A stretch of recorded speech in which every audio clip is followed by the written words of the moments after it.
A lo largo del tiempo y de la historia de la humanidad, la gran mayoría de las personas han buscado el camino para realizarse y alcanzar la felicidad. Cuando te dejas guiar por Dios, por tu mentor o el universo, elegir y seguir este camino hacia la felicidad es más sencillo.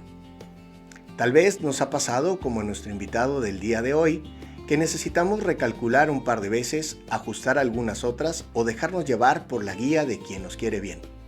Todo esto para poder alcanzar el lugar y el momento correcto para encontrar la felicidad deseada. Hoy, en el Dharma de Darme, nos acompaña Carlos Alberto Arangua Quiroga, quien ha encontrado su camino poniendo en práctica las lecciones que le dicta su mentor. Dentro de ellas hay una que me gusta y creo que te puede resonar a ti también. Para que seas feliz, elige servir a los demás desde el amor. Por lo cual, siguiendo las enseñanzas de su mentor, Carlos ha decidido compartir su conocimiento con otros mediante el acompañamiento personal, la creación de contenidos en medios digitales y con su más reciente publicación, la Mentoría del Amor. Hoy aquí con nosotros, en el Dharma de Darme, Carlos Alberto Arangua Quiroga, el Peluca. El Peluca. ¿Cómo estás, Carlos? Muy bien. Muy bien también. Pues ya muy deseada esta entrevista, ya nos habíamos tardado un poquito en poder que quede todo en orden para salir adelante de la entrevista, y muy agradecido que estés aquí acompañándonos. Al contrario, yo muy agradecido por la invitación y por ser parte de este proyecto del Dharma de Darme, que creo que es algo que va a ayudar a muchas personas a inspirarse y a seguir, a final de cuentas, creciendo en su proceso de vida. Y esa es la idea, compartir. Este ya es nuestro tercer episodio, entonces poco a poco y cada 15 días vamos a estar compartiendo estas experiencias de vida con personas valiosas como tú. Muchas gracias.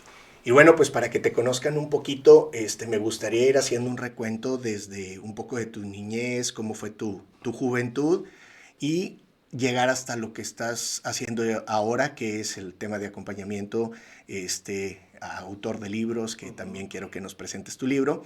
Y bueno, tú naces en Monterrey, un 1 de junio. De 1976. ¿Sacamos cuentas? Pues no, échale cuentas, pero no, ya 49 años. ¿Tus papás también son de Monterrey? Sí, mi papá Martín, mi mamá Marta, los dos originarios de aquí. Pues lógico, también ya toda su vida crecieron aquí también. ¿Tienes hermanos? Sí, somos 3 de familia. Yo soy el mayor, después está 3 años abajo de mí Alejandro y 7 años abajo de mí Sergio. 3 hombres. No, muy bien. Y dice mi mamá puros varones, pero con otra palabra. Saludos a la maestra. Y bueno, ¿cómo fue tu niñez? ¿Vivías acá por el sur de la ciudad toda la niñez? No. De hecho, mi niñez fue de medio de nómada hasta cierto punto. Primero vivimos ahí en la colonia de Las Mitras, después pasamos acá a Country, después nos regresamos al centro de Monterrey y después ya nos regresamos nuevamente acá a Country. Estuvimos ahí viviendo. Y pues fue vamos a decir así, una infancia de los primeros 12, 14 años de vida a lo mejor, tranquila, regular, normal, muy del punto medio, vamos a decir así, de las familias. ¿Y qué fue lo que cambió después de todo esto? Porque haces como un paréntesis de hasta cierta edad. Es correcto. Sí, en mi adolescencia hubo un cambio importante. Mis papás terminaron por separarse. Entre mis 12 y 14 años, pues se vivieron ahí algunas circunstancias que pues terminaron influyendo mucho. Muchas veces dije que me afectó, pero en realidad simplemente redirigió las cosas para que siguieran avanzando. Mis padres honestamente son maravillosos, son muy buenos y nunca realmente me hicieron nada malo. Pero lógico, yo en mis 12, 14 años de edad, entender el por qué no seguían juntos y demás fue medio complejo. Entonces, pues sí trastocó mucho mi proceso de crecimiento y pues opté por la rebeldía en algunos momentos y en esas épocas para pues utilizarlo como forma de expresión. Entonces, aunque mi infancia la verdad simplemente fue normal, adecuada, con amigos y demás, en mi adolescencia sí pues cambió bastante. Ahí en secundaria se perdieron muchas cosas. ¿Y cómo era la dinámica familiar, no sé, con tus hermanos, con tus papás? Digo, que dicho sea de paso, y tú lo sabes mejor que yo, en temas de terapia, muchas de las veces es más sano que las parejas terminen por separarse porque ya llega un momento que es más complicado la convivencia. Es correcto. honestamente nunca, bueno, algunas veces, muy pocas, vi escenas complejas entre mis padres. Siempre lo manejaron de alguna forma diferente o aislada como tal. Pero como bien lo dices tú, y digo yo como terapeuta, también lo creo así. Forzar a que estén unidos creo que hubiera sido peor. En ese proceso creo que hoy se mantienen en el respeto y creo que lo han manejado pues hasta cierto punto bien, y eso hace que, por ejemplo, tanto mis hermanos como yo pues tengamos una familia, vamos a decir así, tranquila, ¿sí?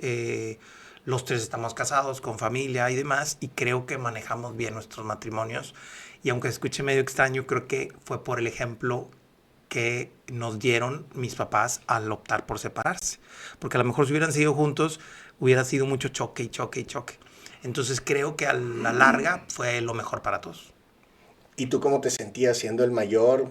¿Protegías un poco a tus hermanos o cómo era la dinámica tú hacia tus papás? De hecho, este análisis lo hice ya muchos años después. En aquel entonces ahora sí que ni siquiera lo planeé. Yo, vamos a decir así, viví una dualidad, ¿sale? Honestamente con mis hermanos no me involucré tanto. Yo me aislé, me hice medio rebeldón. Conocí a dos, yo les digo a dos amigas, por ahí en la secundaria, una llamada a la cerveza y la otra es mi guitarra.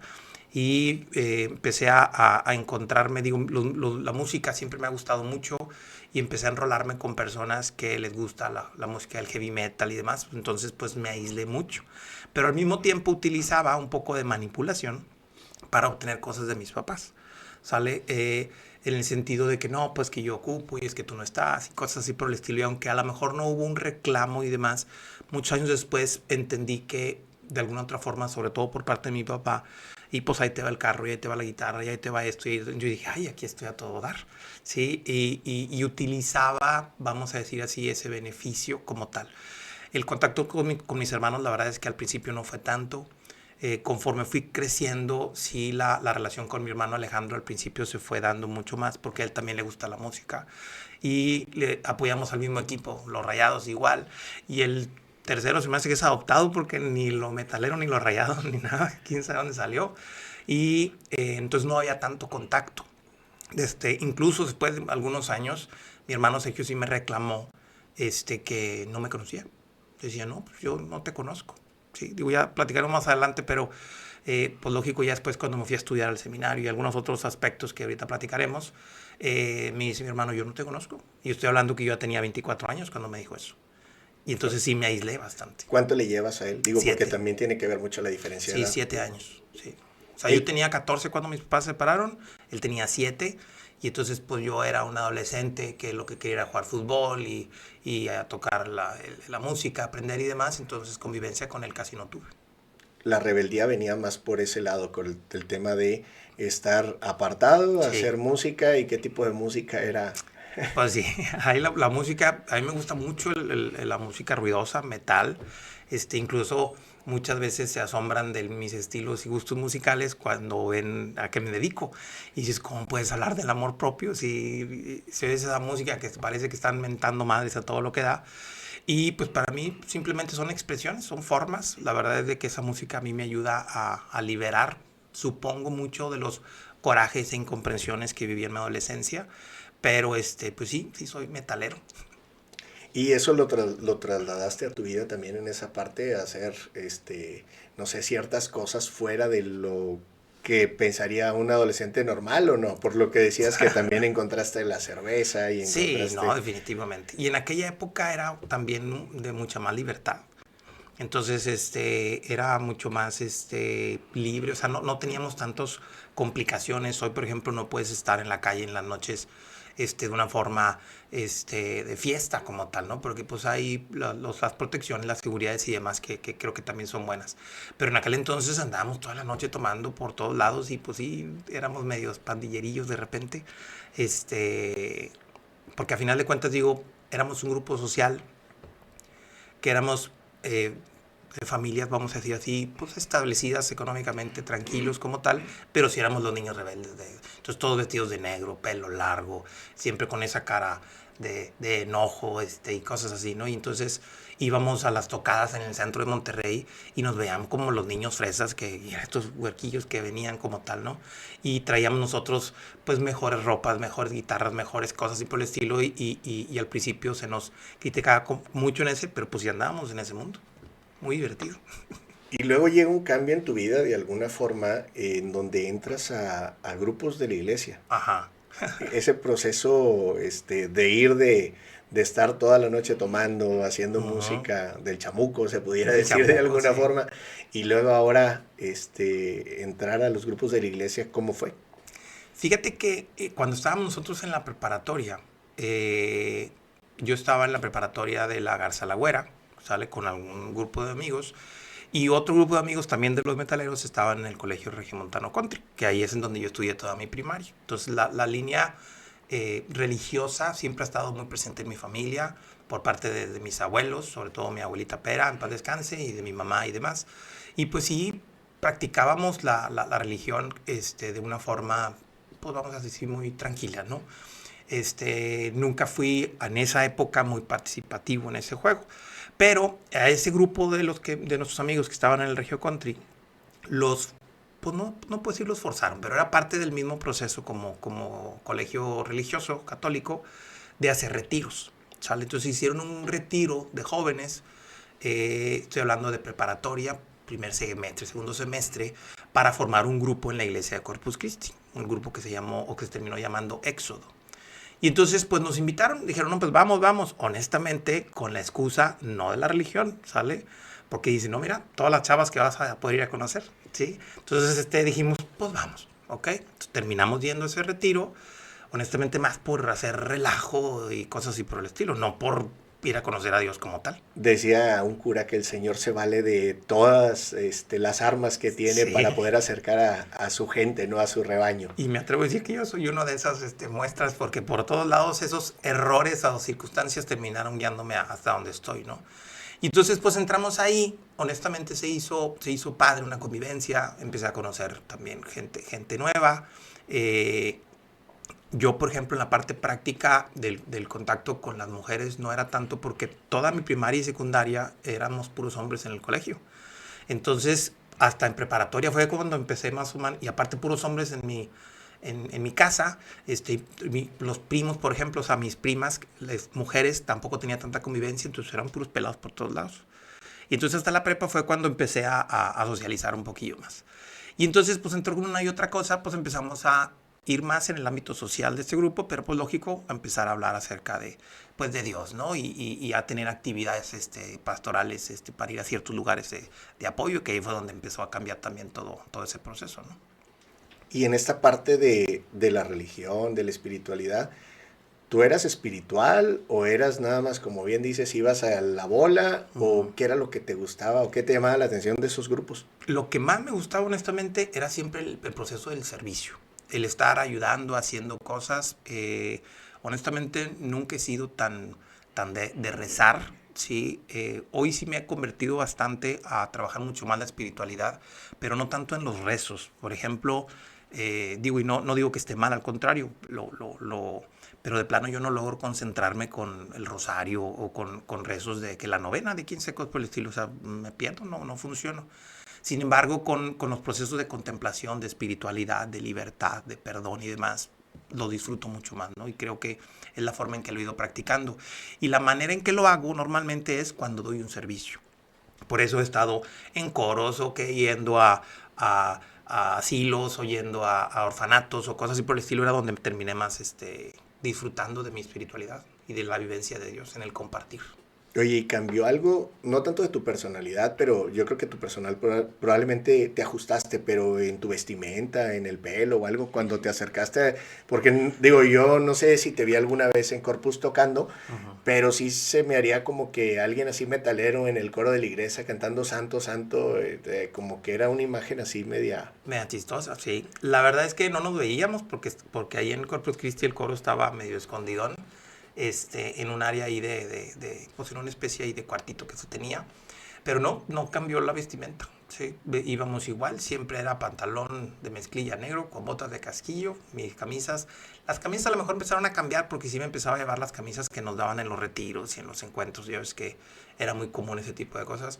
Pero igual greñudos, pues sí, cantando El Señor ten piedad, ahí todos greñudillos. Y pues éramos ahí un grupo de César García el Nexo, Andrés Sáenz, que hoy es el baterista de Genitalica, también ahí andaba metido, Oscar Cantú y pues algunos otros que hemos participado ahí en el coro y pues sí, éramos metalerillos ahí cantando El Señor ten piedad. Y además del coro, tenían algunas otras actividades, apostolados que llevan a cabo, porque dices que la parte del servicio es la que te llama la atención. Sí, una de las cosas que más disfruté yo era cuando íbamos normalmente a ayudar. Concretamente, por ejemplo, en el orfanato La Gran Familia, que está acá para la carretera nacional. No sé si sigue estando ahí, pero hace muchos años que Sí, no lo he escuchado. es una institución para las personas que nos están viendo y no conocen Ajá. la zona acá en Monterrey. Es una institución que lo que hace es que lleva niños que sí tienen papá y mamá, pero Ajá. que son a lo mejor familias con situaciones Sí. complicadas, ya sea económica, por otras situaciones de drogadicción o tal. Y entonces ellos están ahí al cuidado de las personas Ujú. y al final creo que los papás pueden ir a verlos los fines de semana y visitarlos, pero ellos llevan la educación, la alimentación y toda Sí, la y el parte cuidado. integral, el cuidado, Y a exactamente. ese tipo de espacios íbamos normalmente. A veces una vez a la semana, una vez a la quincena, dependiendo cómo se acomodaban los tiempos. Y era una de las cosas que más disfrutaba en ese proceso. Cuando íbamos de misiones, por ejemplo, siempre era algo chistoso de que íbamos allá y lo que más disfrutaba yo es, órale, vámonos a visitar casas. Y en la visita era medio ayudarlos a lo que sea. De hecho, en una misión me tocó apoyar en la construcción de una capilla, haciendo los adobes y poniendo, o sea, todo ese tipo de cosas que en mi vida me hubiera imaginado vivir y que ahí terminé por disfrutar bastante, ¿no? Sin dejar de ser el metalerillo que siempre he sido. Y digo, yo te conocí ya en el proceso vocacional en el seminario, Ujú. pero de ser pues el rebelde, el que está apartado, el que llegar de repente a un retiro e integrarte a una comunidad en una iglesia, ¿cómo fue el proceso para que tú entraras al seminario, que te Ujú. dieras cuenta de yo quiero estar o quiero servir en el altar? Sí. De hecho, estuvo chistoso. Y fíjate, eso que acabas de decir ahorita, en realidad, nunca fue mi idea servir en el altar. O sea, la parte de la misa nunca fue lo que más me llamara la atención. No, no porque lo demerite ni mucho menos, sino la parte de estar con la gente. ¿Sí? Y fue justamente en ese orfanato que te estoy platicando, en una ocasión que fuimos, pasó algo así curioso, porque como te digo, pues digo, nunca he dejado de ser el iba a decir borrachín, pero no, la verdad es que sí, sí tomo bien, pero nunca he sido Mala copa. mala copa, ándale, era el que andaba buscando. Entonces, en una ocasión, pues me la pasé tomando toda la noche, ¿sí? Y no me acordaba de que había quedado de ir al orfanato, a la gran familia. Entonces, de repente, pues llega la hora y literalmente pasan por mí. Estábamos ahí en la casa de Andrés, tomando ahí en la esquina. De hecho, así se llama nuestro grupo, los de la esquina.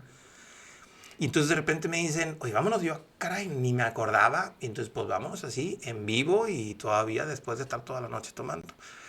Había una niña llamada Angelita, ahí en la gran familia, que habíamos o que hicimos una conexión muy padre por alguna circunstancia, llegaba y luego me empezaba yo a buscarla, ella a buscarme a mí, entonces pues era una relación muy, muy padre. Y en esa ocasión me dijo una frase que cambió la historia por completo. No me lo dijo de una forma despectiva, sino más bien asombrada, y me dice, hueles a mi papá. Sí, entonces cuando me dijo eso fue un impacto para mí muy duro, porque pues lógico, pues, supongo que apestaba borracho, ¿no? O sea, o algo así por el estilo. Y entonces me quedé pensando, esta niña de 7 8 años, honestamente no recuerdo más o menos la edad, pero así muy chiquitita, para que llegue a decir eso, ¿cuántas veces no le tocó verlo, tenerlo y demás? Si está ahí, pues no creo que haya tenido una vida o una infancia muy bonita. Y ahí fue donde yo dije, necesito hacer algo por estas personas, o sea, necesito ayudarla. Y seguí yendo como tal. Después a ella ya no la, o sea, ya no nos la encontramos ahí. Nos dijeron que a final de cuentas pues había ido con su familia. Como bien dices, no son niños huérfanos todos, algunos tienen alguna circunstancia de ese tipo. Y ya no la vi, pero a raíz de eso fue de que dije yo quiero hacer algo, ¿sí? Y en una charla con el padre Juan, que en aquel entonces era el que estaba ahí en la parroquia Corpus Christi, Pues le platiqué un poquito esa historia y me dijo, pues si quieres hacer algo, hazlo. Y le digo, sí, ¿cómo? Y me dio un folletito del proceso vocacional. Dice, órale, métete al seminario. Y yo, ¿qué caramba voy a andar haciendo yo allá? Y dije, no, yo estoy hablando de aquí, de que a ver ahora dónde vamos o qué hacemos. Y entonces me insistió tanto que pues terminé yendo a uno de estos encuentros, supongo que también te tocaron a ti. Sí, un retiro vocacional, ¿no? Sí, o sea, no nada más era para sacerdotes, sino que también había Sí. religiosos. Recuerdo que hacían como paneles en donde Ándale. iban religiosas, iban sacerdotes, incluso iban matrimonios como para explicarnos a la Ajá. juventud que estábamos ahí en ese momento cuáles eran los tipos de vocaciones. Claro que te iban empujando a que agarraras la vida sacerdotal o la Claro. vida de consagrada en ese Ujú. caso, pero pues era como para ir viendo a ver qué queríamos, ¿no? Sí. Y me acuerdo mucho porque eran en la explanada ahí en el seminario menor, ahí muy grandote, afuera de los comedores. Y llegué y honestamente primero el ambiente no me gustó mucho porque eran las canciones estas de alabaré y las calaveras que bailan quién sabe qué y música que lógico pues no es ni mi estilo. Entonces pues yo igual iba de metalero, todo en esto de negro. Digo, honestamente no me acuerdo qué camisa traía, pero muy probablemente alguna playera de algún grupo. Y cuando llegué yo dije, caray, aquí no me gustó, me quedo aquí atrásito, yo no ni bailo, ni canto, ni nada. Pero a la hora de empezar a escuchar los testimonios de estos panelistas, pues todo lo que decían, yo dije, sí, yo quiero hacer algo de eso. Sí, yo quiero trabajar por el bien de la gente, yo quiero hacer algo bueno. La verdad es que nunca he sido una persona maliciosa o cosas así por el estilo, a lo mejor rebelde por esa época que pasé. Pero entonces una cosa fue llevando a la otra y después de 6, 8 meses más o menos de estar en ese proceso vocacional, entonces nos llevaron a un retiro Allende, si mal no recuerdo, de decisión o de Ujú. opción, De creo que se opción. llamaba, de opción. Y por alguna circunstancia de repente me dicen, ¿vas a entrar o no? Y no sé por qué dije que sí, y bolas, y adentro. Y Fue en el 96. tuvimos aquí en el programa también al padre Juanjo y nos decía, oye, mi proceso vocacional fue de 6 meses a lo Ujú. mucho. En mi caso también fue después de unas misiones, fue como de 6 meses y entramos en agosto. El tuyo más o menos fue Sí, también... 6, 8 meses. Me acuerdo bastante porque cuando yo ya entré al seminario en Monterrey, ya traía el pelo corto, ¿sale? Y porque me obligaron el padre Lorenzo a cortármelo para ir a las misiones de Navidad. Entonces cuando yo entré, o sea, cuando empecé el proceso, tenía pelo largo, ¿sale? Y después me lo corté, que fue en diciembre. Entonces yo supongo que fue por agosto, digo, noviembre o octubre que empecé a ir a ese proceso. Y entonces de ahí al próximo agosto fue cuando terminé entrando. Ahora, un paréntesis, Ujú. ¿traías el pelo largo y por eso te decían peluca? O No, digo, porque yo te conocí desde el principio sí. como, oye, Muchos es creen por Carlos eso, el pero no. peluca. Ajá. Sí, no, así me dicen desde primero de primaria. Incluso, de hecho, se exponenció el apodo porque en un tiempo a mi hermano Alejandro le decían Chuchuluco Ok. y a mi hermano Sergio Bisoñé, ¿sale? Y mi mamá es Doña Pelu. Y la conocen así todavía mis amigos, "Ay, me saludas a Doña Pelu". Entonces, se quedó ese apodo desde entonces, pero no era porque tenía el pelo largo.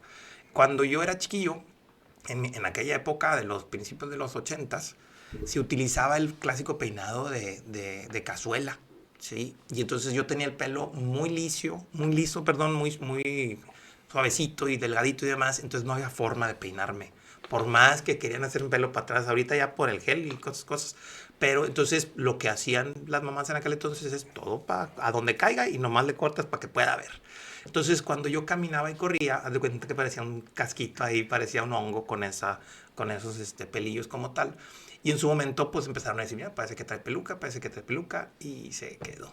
Desde Se quedó el entonces, peluca. estoy hablando desde, pues no sé, el 82 que entré a primaria a lo mejor. ¿Y cómo sentiste cuando te cortaste la coleta para ya entrar Ajá. digo, a las misiones y después al seminario? Sí, la verdad es que sí dolió, porque sí lo tenía muy largo el cabello, me llegaba, casi a la cintura, sí, ahora sí que medio Daniela Romo, haz de cuenta. Pero al último entendí que era algo que tenía que hacer. De hecho, cuando me lo corté no estaba con la intención de entrar al seminario, aunque ya tenía esos acercamientos, pero lo que sí me gustaba mucho eran las misiones, ¿sí? Estar con la gente, ayudarlas, visitarlas y demás, era algo que sí me daba muchísima satisfacción y que fíjate, no lo había pensado como tal. En realidad es algo que ni siquiera sé exactamente cómo hago, que empiezo a platicar con la gente y fluyo.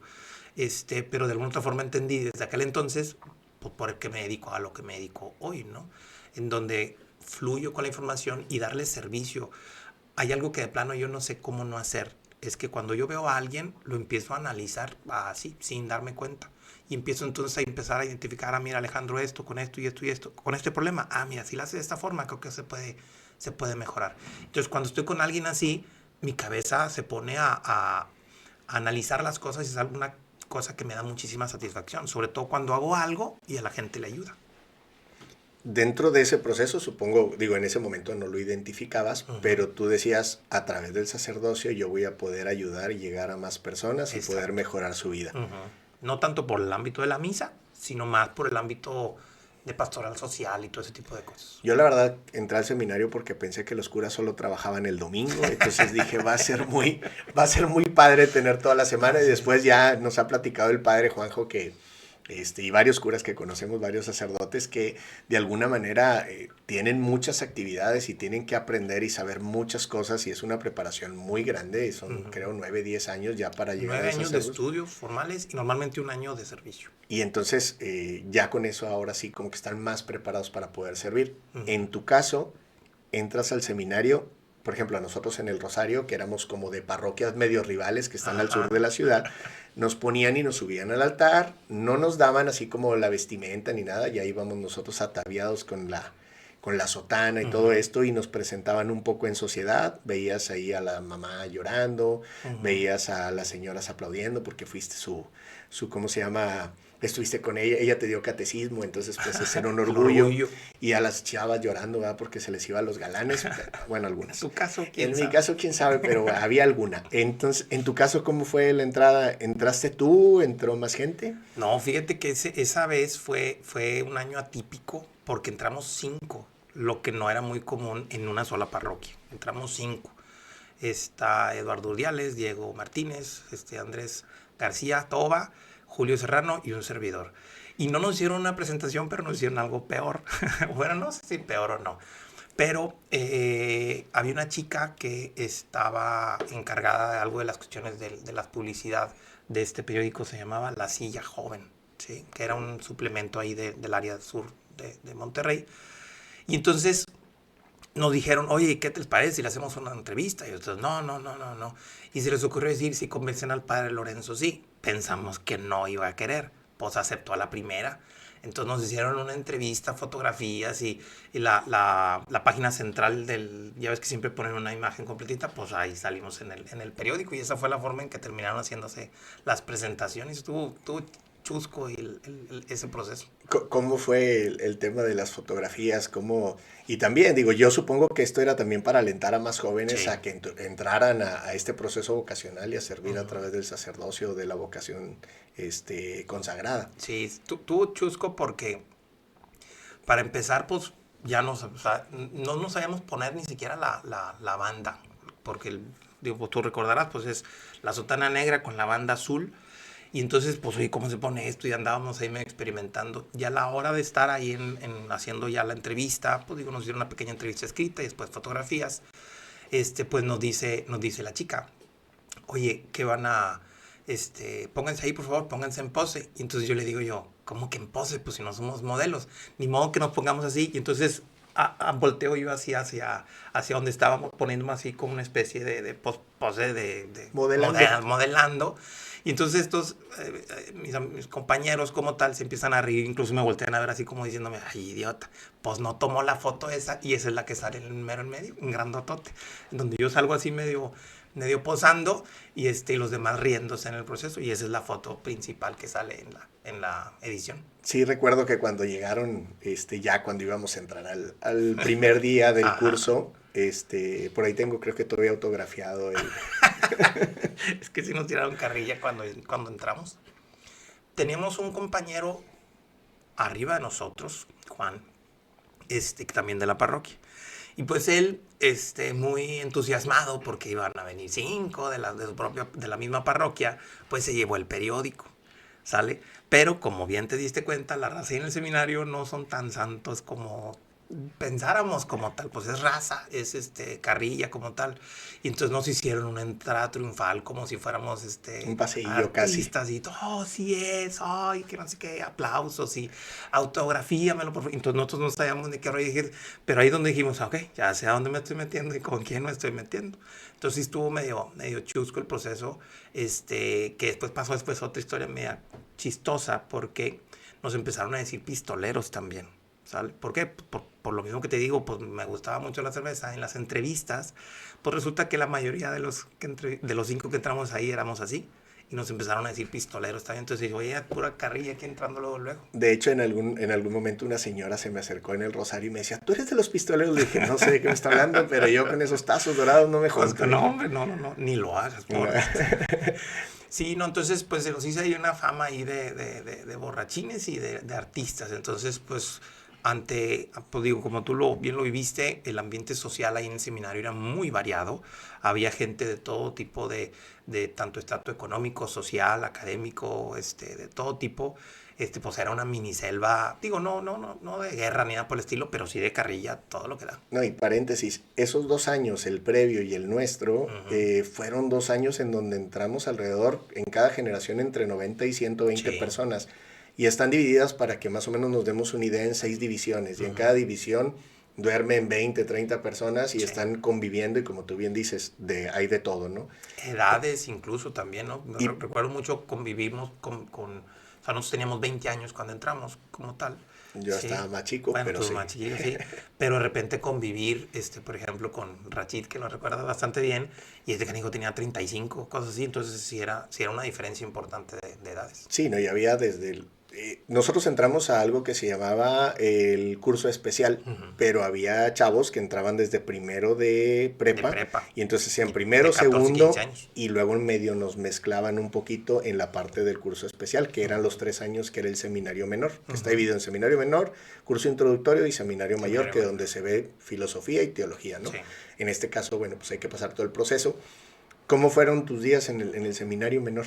En el seminario menor estuvo muy padre. Fue a final de cuentas convivir y conocer. Tuve la bendición que por lo mismo de la música, pues ahí en el seminario se hacían obras musicales a cada ratito. Creo que ahorita ya no se hacen tanto de ese tipo de cosas, pero en aquel entonces era algo muy común. Y obras de teatro aquí, que pastorela y musical. Entonces, por lo mismo de que sabía o sé de música, pues me empezaron a pescar luego. Entonces me dijeron, tú sabes la guitarra, sí, esto. Y de repente, oí esa canción es, y ya se dieron cuenta de que, pues sí, más o menos le intelijo. Entonces, pues empecé a hacer mucho de eso. Entonces, la verdad es que el primer año, incluso los primeros 2 años, fueron buenos en ese sentido porque teníamos actividades. Salíamos a apostolado, convivíamos con las señoras, con los niños, con los grupos de catecismo y todo eso, y era a final de cuentas lo que me gustaba. Y el estudio, la verdad es que también estaba padre. Aprendía cosas nuevas, algunas otras cosas estaban muy aburridonas, ¿verdad? Pero cosas buenas. Entonces, el primer año sobre todo estuvo muy bien. Y además que es una rutina, digo, nos Ujú. levantábamos a las 6 de la mañana y luego íbamos Tú te levantabas a las Ok. 6 desde las 5:45. Sí, Sí, era una buena friega. sí, la verdad es que esa parte de levantarme y sobre todo para llegar a rezar laudes y todo esto, Ajá, para mí era complicado, por eso ya tenía que... Y teníamos nuestra siesta todavía a sí. mediodía, ¿no? No, Los, es que era vier- necesaria porque si era levantada muy temprano. los viernes había también jardines y Jardines. hacíamos un montón de actividades. Yo pues salgo como a los 8 meses, pero tú Ujú. seguiste al curso introductorio. Sí. ¿Qué diferencia tiene el menor del curso introductorio? En el curso introductorio es un espacio más de espiritualidad,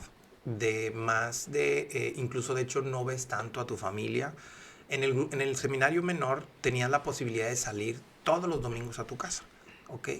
El sábado incluso salías a parroquias y el domingo te ibas a tu casa y regresabas en la tarde. Siempre se dormía en el seminario. Y acá en el curso introductorio eso ya no pasaba. Solo tenías vacaciones, por ejemplo, en Navidades y cosas por el estilo, podías ver a tu familia, pero estabas desde agosto hasta diciembre sin salir de ahí. Ciertamente había un domingo al mes de visita familiar que tu familia te podía ir a visitar. Y era un espacio mucho más de vida espiritual. El curso introductorio está ubicado allá para el área de Allende, ¿cómo se llama el lugar? Paso Hondo, Allende, creo que por ahí se llama el lugar, en donde pues está un poquito en la naturaleza, apartado lógico de muchas cosas. Entonces es un espacio muy padre porque es un espacio más de soledad, honestamente yo lo disfruté bastante, porque es una de las cosas que más disfruto, mi soledad, mi espacio, mi ambiente. Y también se hizo una obra de teatro, la obra de teatro de Erasto, y fue algo muy divertido, con los cuales pudimos hacer cosas muy interesantes y prácticas. Y la verdad es que ese año también estuvo muy bien. Le acabas como de librar un par de recuerdos a nuestro productor con esa obra, Sí, ¿no? ahí participó también. A Eric que nos acompaña acá. Eh, en el curso introductorio a Ceserasto estás con esta parte de espiritualidad, te encuentras contigo mismo, bajó un poquito esa ansia que Sí, tenías. sí, porque todo ese proceso de incomodidad y demás, por ejemplo, incluso, pues fue una época en donde me aislé de muchas cosas y fue una época de mucha introspección, de muchas conexiones conmigo. Yo en la parte de la rebeldía y demás empecé a ser una especie de personaje enojón, de que siempre estaba enojado y cosas por el estilo. Todavía. Y sí, yo sé, pues es que ahí se queda todavía ese juego. Este, y entonces en esa época pues me relajé bastante, ¿sí? Me pusieron a cargo de todo lo que es la parte del audio y de la música, del sonido, más que la música, del sonido, de la parte musical, de todo lo que era la obra de teatro, en la capilla, todo. Entonces de cuenta que me dieron mi mero mole, estaba yo ahí a todo dar, disfrutando de todo eso, entonces tenía a cargo un mini cuartito que estaba ahí en el comedor con las bocinas, baterías, y toda la cosa. Entonces armábamos cosas muy interesantes. Y se combinó muy padre también de que el director es uno de los directores espirituales que estaba ahí en Allende es el padre Gerardo Flores, que también es metalero, bueno, rockerón, más bien más que metalero, rockerón. Entonces pues hacíamos de repente algunas tocadillas ahí muy interesantes. Pasa esta parte de la espiritualidad Uh-huh. en el seminario, en el curso introductorio, y llegas a filosofía, que es más Más complicado. complicadito. ¿Qué pasó en Ahí filosofía? fue donde se hizo un relajo. Ahí es donde empecé a entrar en estrés, porque esto que tanto me gustaba se empezó a acumular con el estudio, con las obligatoriedades, con temas un poquito más complejos, y empecé a entrar en muchísimo estrés. Empecé a estar, como bien me conoces, enojado, tanto que en su momento siempre me decían, es que siempre estás enojado, o sea, ya no sé ni cómo acercarme. Y la verdad es que sí estaba muy enojado, ¿sí? A lo mejor más conmigo mismo, porque empecé a aceptar cosas de más. Me empezaban a decir, pues haz esto, haz esto, haz esto, haz esto. Y yo, pues sí, sí, sí. Y entonces me empecé a generar muchos conflictos internos, de mucho estrés.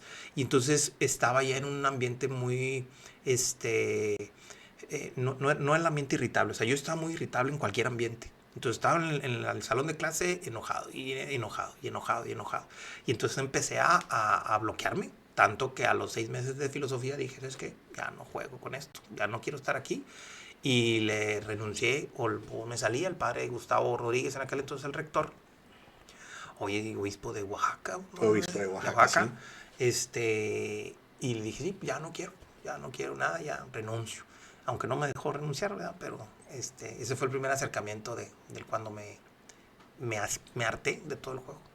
Digo, era una comunidad un poco más pequeña, ya no estaban con tanta gente en un cuarto, eran 4 personas. Me Ajá. acuerdo que eran como, no sé cómo le llamaban, si Cubículos, sí, cubículos. cubículos, no, módulos.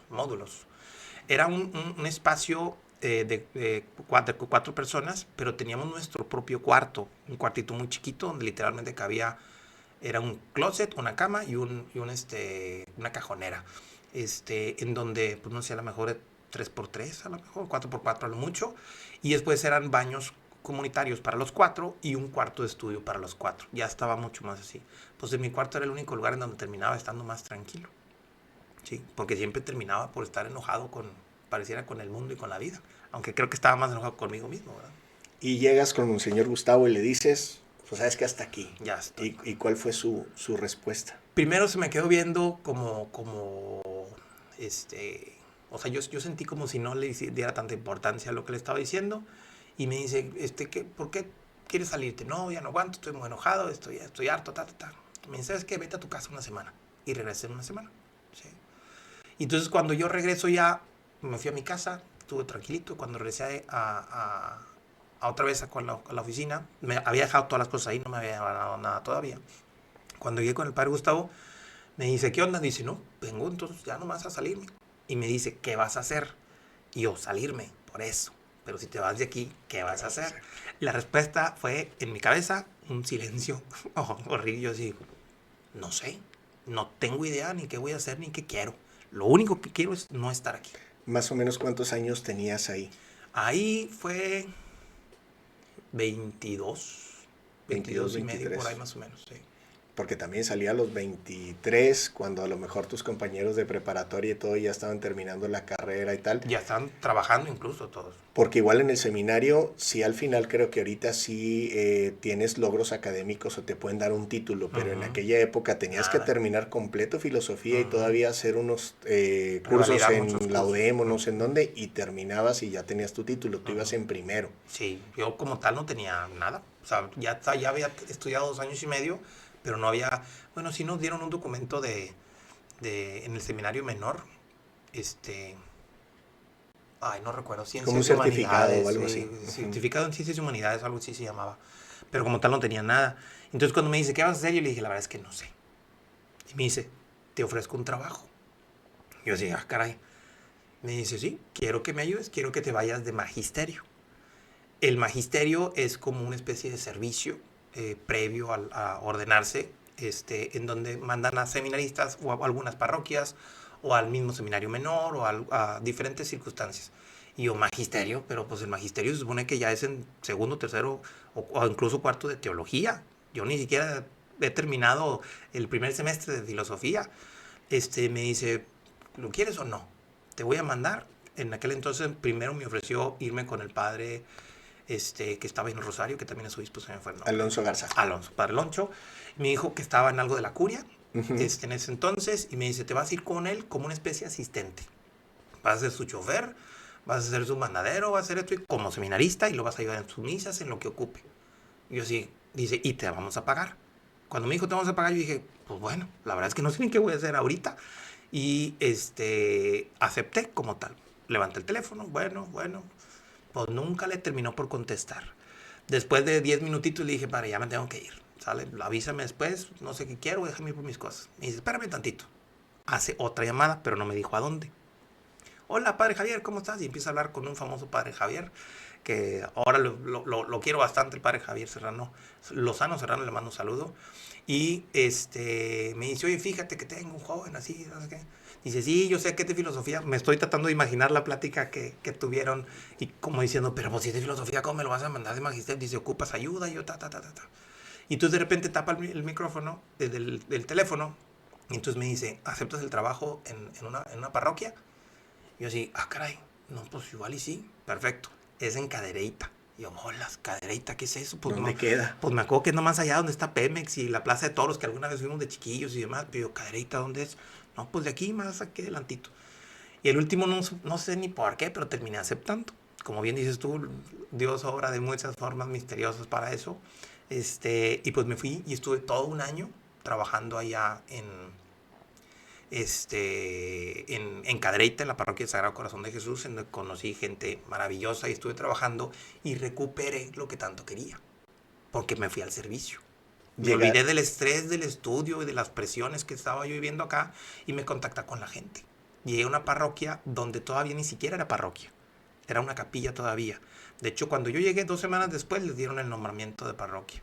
Y no había coros, no había jóvenes, era un grupo de 5 jóvenes que se organizaban de la liturgia, un grupo de unas señoras que se encargaban de las cuestiones de las misas y los roles y demás, y un matrimonio de maestros que se encargaban de la administración, economía, secretaria y cosas por el estilo, y el padre. No, y también estaba el hoy sacerdote Napo Reyes como, ujú. como diácono, ¿sí?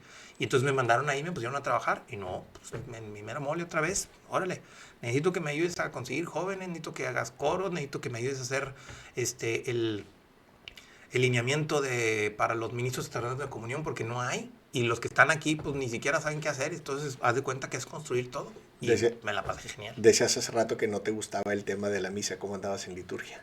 En liturgia ahí aprendí, pero porque me dio un librito y me dice, órale, empiézale digo, en el seminario nos habían enseñado como tal, ¿no? Incluso la parte litúrgica que yo disfruto pues es la del coro, no tanto la parte de los rezos y demás. Para mí orar es conectarme con la música, ¿no? Y con el ámbito de expresión y demás, que es como realmente lo disfruto. Sí. Estás ahí en Cadereyta, Ujú. termina tu periodo en Cadereyta, Ajá, regresas otra vez con el padre Gustavo y le dices, ajá, otra vez ya vine órale. porque ya se me acabó el tiempo. ya me acordé de por qué quiero estar aquí. Digo, no se lo dije así, pero... Recargaste pilas, se pudiera decir. Sí.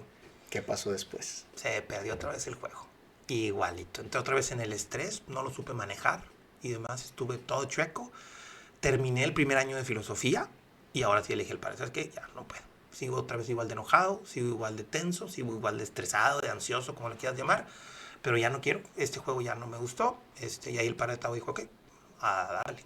Como diciendo ya un año y medio le alargué el proceso. Y alguna vez sí me lo dijo cuando me lo topé en una iglesia como obispo. Me da risa porque él también me dice peluca. Sí, o sea, bueno, en todos lados me dicen peluca. Entonces, me ve así a lo lejos y me dice, peluca, ¿cómo estás? Entonces fui a saludarlo y me dice, me quedé con ganas de verte como sacerdote. Le dije, no, pues no se dieron las cosas y cambió todo el juego. Digo, al final del día ellos van midiendo, van viendo quién tiene el perfil para... Digo, en mi caso también me dijeron en algún momento, no te salgas, pero sí, de repente la vida en el seminario es muy complicada y bueno, en tu caso ya estabas como más decidido que no era por ahí. ¿Sales y qué haces? De entrada fue un choque fuerte. Nuestro amigo Dani Ramos, ¿no? Que te acuerdas de Mayolita. Ese mero. Me lo dijo, dice, ten cuidado, eres una persona muy voluble y te vas a salir al mundo real. Edgar Rangel también me lo dijo, ten cuidado, allá es una selva, ¿ok? Y te vas a ir a meter y dije, no, ya no quiero, ya voy. Y dicho y hecho, sí, uno de los efectos más complejos que para mí me tocó es ser un pelado de 24 años pidiéndole a su mamá dinero para algo, porque no tenía nada, no tenía ingresos, ¿sale? Y digo, el dinero que sí me pagaban en Cadereyta cuando trabajé en la parroquia, la verdad es que era poquito y pues se terminaba rápido como tal. Entonces no tenía ahorros, no tenía trabajo, no tenía estudios, no tenía nada. Y entonces sí fue un golpe al principio de que, ok, vamos a buscar trabajo. Y lo primero que se me ocurrió, dije, me encanta dar clases, me encanta platicar, creo que soy bueno aparte, así que pues vamos. Me dio, de hecho creo que fue el padre Ramiro, el contacto de, el hermano de Screech. ¿Cómo se llama Screech? No me acuerdo. A ver, el productor. Es que no sabemos, Es que no sabemos todos los apodos, porque en el seminario muchos teníamos apodo, entonces era... Pero pues tú eres el Rosco en realidad, tú no eres Alejandro. Tú tuviste la culpa. Yo fui. Y entonces fui a la UDEM, porque el hermano de este señor, se me fue el nombre, era el encargado de, aparte de los maestros y cosas así. Entonces yo fui y dije, pues, ¿es maestro? Vamos a empezar de maestro. Fui a tocar la puerta, me presenté, hola, ¿cómo estás? Fíjate que me mandó para Ramiro y me dice, sí, perfecto, a ver, ¿qué estudios tienes? Pues prepa. Y dice, no. Y soy bien bueno. Y soy muy bueno. Dice, no, pues no te puedo ofrecer trabajo y aquí. Rezo todos los días. Entonces me dice, para que des clases en prepa, tienes que tener mínimo licenciatura. Para que des clases en licenciatura, tienes que tener mínimo una maestría y así, como tal. Y dije, no, pues no aplica.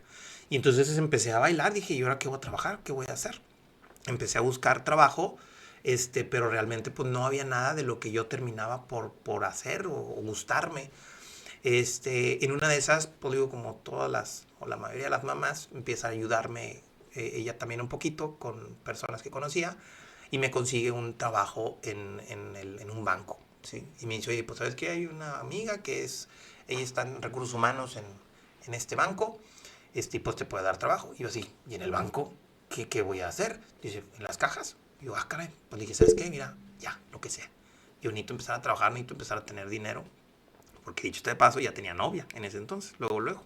Que ese es un aspecto ahí también entretenido y divertido. Y entonces, bueno, ¿qué te parece si hacemos una pequeña pausa en esta historia? Ya nos platicaste algo de tu infancia, cómo estuviste en el seminario, cómo la pasaste ahí. Y cuando decides salir ahora hacia la selva, al mundo de los mortales, ¿no? Y pecadores. Entonces, a partir de ahí retomamos en un momento más. Quédense con nosotros aquí en el Dharma de Dharma para seguir conociendo la historia y posteriormente la obra de Carlos Alberto Arango Quiroga, el Peluca.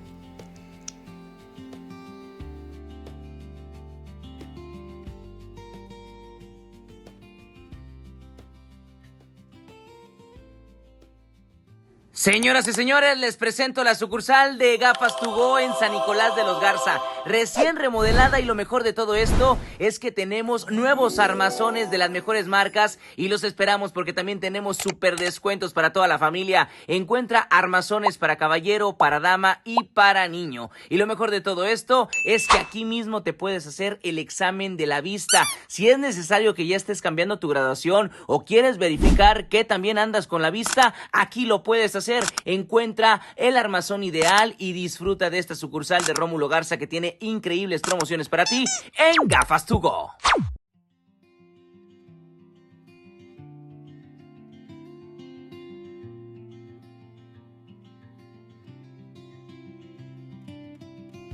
Regresamos al Dharma de Darme con Carlos Arangua, el peluca, que nos está contando pues parte de su vida y de cómo ha llegado a irse involucrando en el servicio a los demás a través de el acompañamiento, todo lo que hace en el tema de las redes sociales y de contenido digital.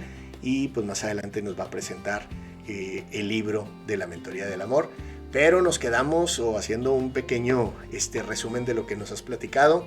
Estuviste en el seminario de Monterrey durante 3 años más o menos, estuviste de magisterio uno de esos años y al final decidiste salirte y empezaste a trabajar en un banco. Pero también nos dijiste al final, y me quedé con esa pregunta, ¿ya saliste con novia del seminario o cómo estuvo? No salí con novia del seminario, pero vamos a decir así que no hay mucho espacio entre una cosa y otra. En Cadereyta, pues lógico, conocí personas y conocí a una chica que hoy es mi esposa, Alma Ramírez, a la cual le mando un beso totototote. Definitivamente algunos curas, bueno, ahorita ya no creo, ¿verdad? Pero sí me estuvieron diciendo algún tiempo padre Amaro, sobre todo el padre Miguel Martínez y Edgar también, Edgar Rangel se me hace que también me lo alcanzó a decir varias veces. Pues como tal, en realidad no tenía una intención romántica durante todo el proceso con que la conocí y demás, pero sí el involucrarme con ella, conocerla, conocer a su familia y demás fue que hizo que sí quisiera regresar. Entonces cuando ya elegí salirme del seminario, que fue en el año del 2000, agosto del 2000, fueron 4 años, fueron 3 de estudio y 1 de servicio. Pues sí, regresé literalmente a buscarla y tocar base con ella y pues decirle, ¿sabes qué? Pues me interesa conocerte más y tal. Y al principio ella incluso, de hecho, me dijo que no, que no quería. Le dije, no, pues está bueno, ni modo. Cuando le pregunté por qué no, me dijo que porque no quería romper mis sueños de sacerdote. Yo dije, nah, eso es lo que menos me importa ahorita, yo no quiero hacer eso, yo ya me voy a salir. En defensa de los que me dijeron Padre Amaro, no había salido oficialmente del seminario cuando le dije eso a ella, pero literalmente era porque me iba a esperar a regresar, a entrar, haz de cuenta, como si fuera el segundo año de filosofía, pero en realidad nada más regresar para dejar y enfrente de todos avisar que me iba a salir. Y entonces sí fui, entre comillas, seminarista con novia. Sale, pero en realidad pues fueron, no sé, 2 semanas nada más de ese proceso en agosto del 2000. Y empecé con una relación con ella, de alguna manera, y hoy formamos una familia. ¿Y cuánto duraron de novios? 3 años de novios, y nos casamos en el 2003. Ok, y en ese inter, pues tú estabas en el banco, estabas trabajando de cajero, ¿cómo te funcionó esa parte? Pues me di cuenta a través del proceso del mismo estrés. Entendí algo que por ahí se conoce a veces como el síndrome de Bob. Si Bob tiene problemas con 1, Bob tiene problemas con 2 y Bob tiene problemas con 3, el problema es Bob. ¿Ok? Y me empecé a estresar otra vez. Empecé otra vez a agarrar muchas cosas. Entendí que el conflicto era yo. Fui creciendo. Honestamente crecí muy rápido en el banco. No es por nada, pero las herramientas que te dan en el seminario son muy adecuadas. Te hacen pensar muy bien. Te hacen saber trabajar, saber involucrarte, tener compromisos. Pues literalmente nos enseñaron desde barrer y trapear hasta ofrecer una homilía. Entonces la verdad es que era muy, muy, muy buena la formación que se nos dio por allá. En filosofía pues fue maravillosa la forma en que me ayudaron a mejorar mi forma de pensar. Y entonces se dieron cuenta que, oye, ¿qué estás haciendo ahí en la caja? Le dije, pues que no me quieren dar trabajo más que aquí. Y entonces después de 6 meses de estar como cajero, me sacaron luego a trabajar como ejecutivo en el área comercial. a vender que tarjetas de crédito y a cualquier ejecutivo como cualquiera del banco. Entonces empecé a crecer muy rápido. ¿Ahí no te pedían, por ejemplo, algún título o algo por No, el estilo? no, y no. Ciertamente, cuando me salí, me puse a estudiar por las noches, una carrera mientras trabajaba. La verdad es que sí fue una época un poquito pesada porque era pues trabajar de 8 a 6 y de 7 a 10 y media estudiar de lunes a viernes, entonces sí era pesadito a veces. Pero no, ahí como cajero no me pedían nada, ni ¿Y como de, ejecutivo. y de qué terminaste la carrera? Eso es algo chistoso. Porque al igual que cuando me salí, no sabía qué quería. Cuando me dijeron, ¿qué quieres estudiar? Yo, no sé, la verdad es que no quiero estudiar nada. O sea, lo único que quiero es estar tranquilo y en paz. Entonces fui con un psicólogo, esos psicólogos, y me hizo una prueba, exámenes y demás, y me dijo que yo era apto para parte administrativa y contable. Y en efecto, me salen muy bien los números, como tal, pero odio trabajar como eso. Y pues sí, empecé a trabajar en eso. Después dije, bueno, pues estoy trabajando en el banco, pues a lo mejor como contador público puede ayudarme para crecer más acá. Así que me metí a estudiar contabilidad. Y tengo mi título que dice que soy contador público y auditor. Ahí está, ahí lo tiene mi mamá en la casa. ¿Cuánto tiempo duraste en esta parte del banco, de la parte comercial? Fueron casi 3 años, porque me metí en una carrera, en una escuela de tetramestres para poderlo hacer lo más rápido posible. Y entonces fueron como unos 2 años y medio como tal. Pero de hecho, y aquí es donde pasa algo curioso, no aguanté tanto en el banco. Año y medio, un poquito más de año y medio, me empecé a desesperar otra vez, a enojar y empecé a buscar trabajo. De hecho, fue algo medio curioso porque fueron 4 trabajos que tuve en los cuales no duré más de 2 años por lo mismo. Me terminaba desesperando, poniéndome enojado, estresado, ansioso y demás, y empezaba a buscar trabajo. Y siempre terminaba por conseguir algo mejor. Entonces trabajé en un banco primero, después en un área de comercial de venta de servicios de traslado de valores, cosas así por el estilo, camiones blindados y cosas así. Después me fui a trabajar en una agencia de autos también como asesor financiero de los créditos bancarios y de automotriz y cosas así por el estilo. Igual también hasta que llegué a otro banco, pero ya como ejecutivo más especializado en crédito hipotecario. Y ahí fue donde duré un poquito más, duré casi 4 años, pero con mucho estrés. Fueron 9 años de mucho trabajo, mucho estrés, mucha complicación y enojo, agruras, acidez, reflujo, insomnio y muchos conflictos que financieramente hablando creo que estaban creciendo muy bien, pero mi salud y mi relación con mi esposa no era tan favorable. ¿Ya tenían hijos? ¿Ahorita tienes Sí, 3 hijos? sí. Ya había nacido Patty, que es la mayor, y Jackie. Y Luis Carlos nació un poquito después. Ok, después de estar en ese conflicto, ¿cómo es el cambio? Digo, yo conozco ya la transición a cuando estás ya en Devas, que ahorita nos Ujú. platicas de Devas, pero ¿cómo fue el inter de esa transición hacia Devas? Pues sí, ahí estuvo, a final de cuentas, nuevamente esos caminos de Dios que terminamos poniendo, pues me puse muy mal otra vez.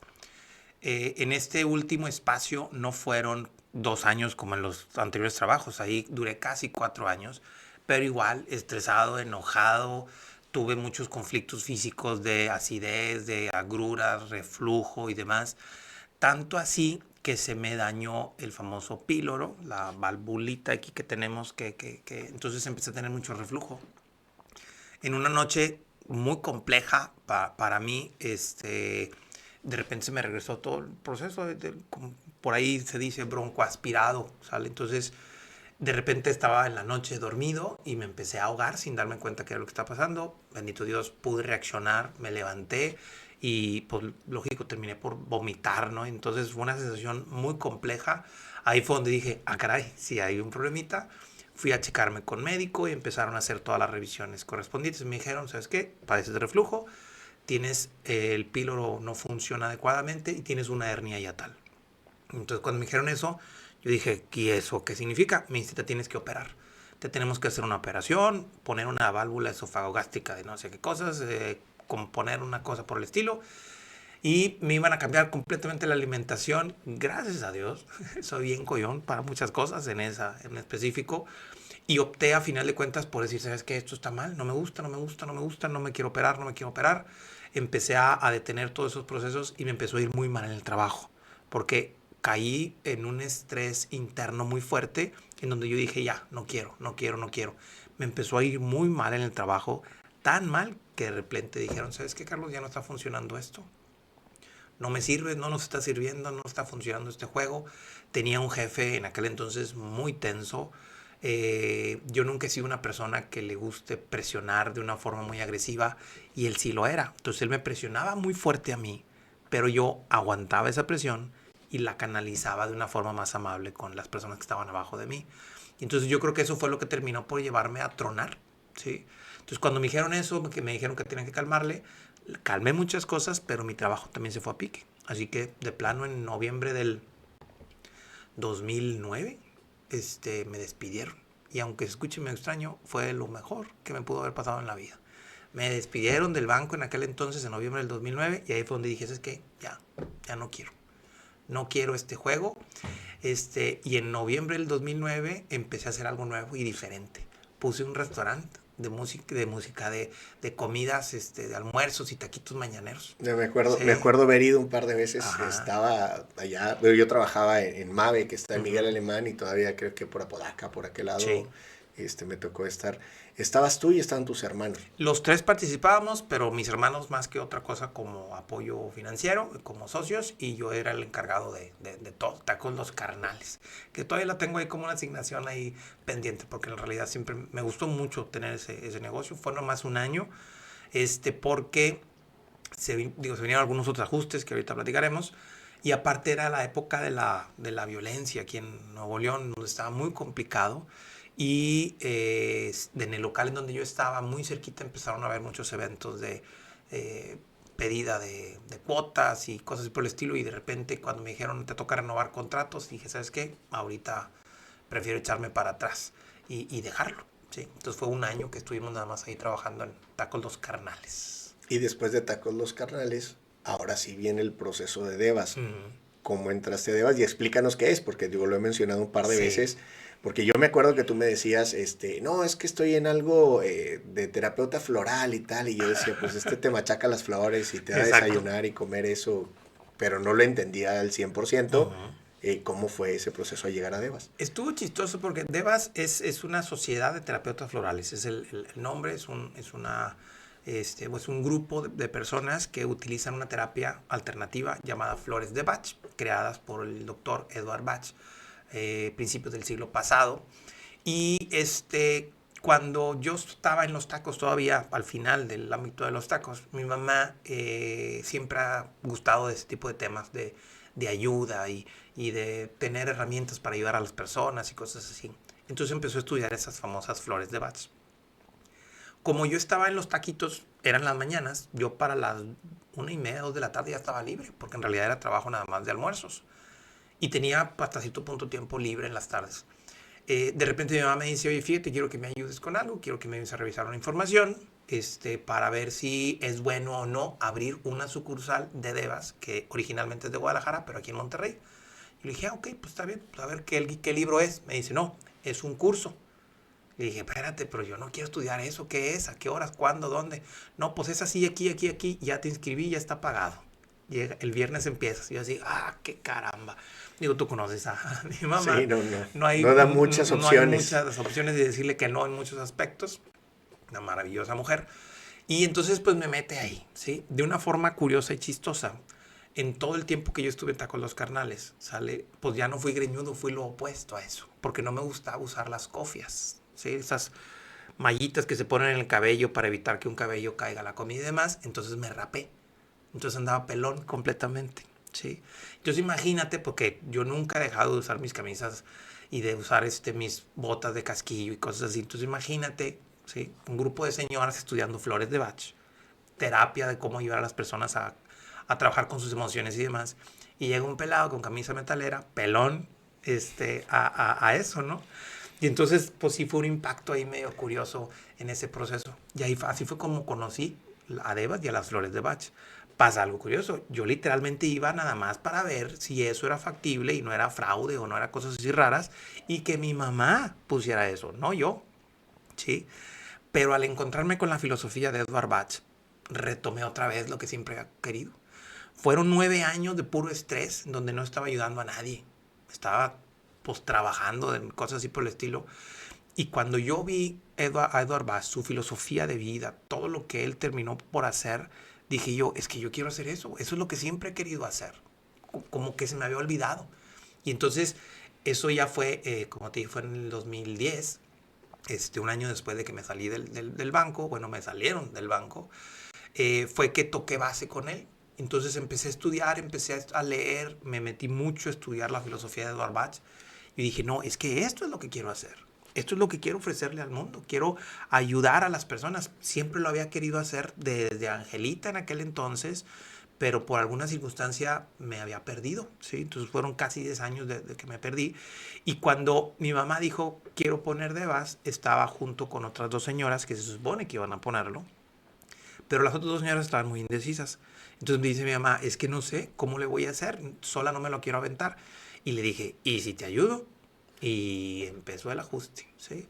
Aunque en teoría yo era la ayudante, me metí tanto a estudiar, me gustó tanto que me hice experto en esto y de alguna otra forma ahora yo fui la cabeza de Devas Monterrey en vez de mi mamá, ¿sí? O sea, ahora mi mamá era la que me ayudaba a mí en ese proceso. Entonces empecé a estudiar mucho y de ahí pues empezó a cambiar completamente mi vida.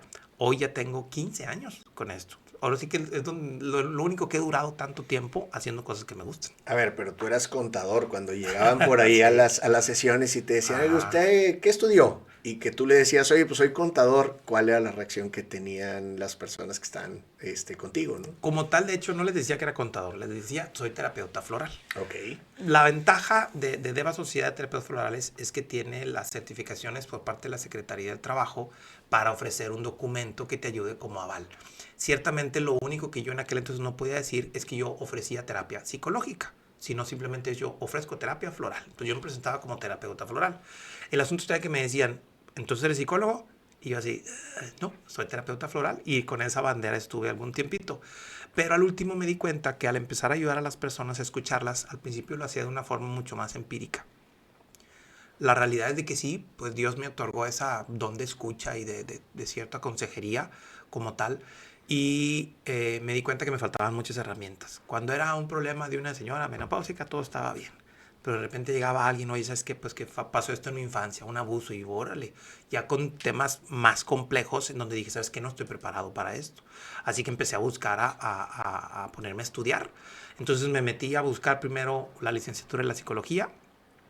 Honestamente, sí, y lo digo con mucho respeto para las escuelas de psicología, cuando llegué a estudiarlo como tal, pues sabía más yo que los maestros de todo lo que había leído.